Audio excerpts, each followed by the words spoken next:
ഹരേ കൃഷ്ണ, രാധേ രാധേ. അശോക സുന്ദരിയെക്കുറിച്ച് കേട്ടിട്ടുണ്ടോ? ശിവഭഗവാന്റെയും പാർവതി ദേവിയുടെയും പുത്രിയാണ് അശോക സുന്ദരി.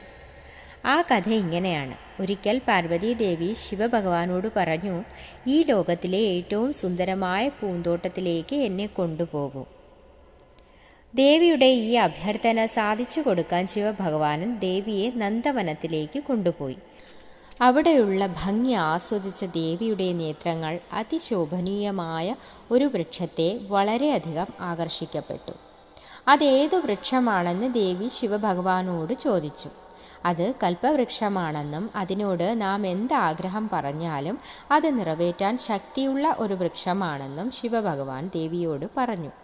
ഇത് കേട്ട ദേവി അതൊന്നു പരീക്ഷിച്ചറിയാൻ തന്നെ തീരുമാനിച്ചു.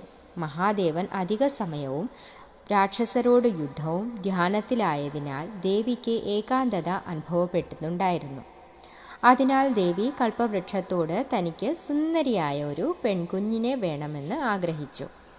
വൃക്ഷം ആ ആഗ്രഹം നിറവേറ്റി. കൽപ്പവൃക്ഷത്തിൽ നിന്നും ഒരു പെൺകുഞ്ഞു ജനിച്ചു. ആ പെൺകുഞ്ഞാണ് ശിവപാർവതിമാരുടെ പുത്രി.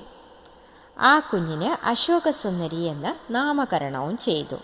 ശോകം ഇല്ലാതാക്കുന്നവളാണ് അശോകം എന്ന വാക്ക് കൊണ്ട് സൂചിപ്പിക്കുന്നത്. സുന്ദരി എന്നാൽ വളരെ ഭംഗിയുള്ള ഒരു പെൺകുട്ടി എന്നാണ് അർത്ഥമാക്കുന്നത്. അപ്പോൾ ഇതാണ് അശോകസുന്ദരിയെക്കുറിച്ചുള്ള കഥ. എല്ലാവർക്കും കഥ ഇഷ്ടപ്പെട്ട് കാണുമെന്ന് വിശ്വസിക്കുന്നു. അടുത്തതിൽ കാണാം. അപ്പോഴേക്കും ഹരേ കൃഷ്ണ, രാധേ രാധേ.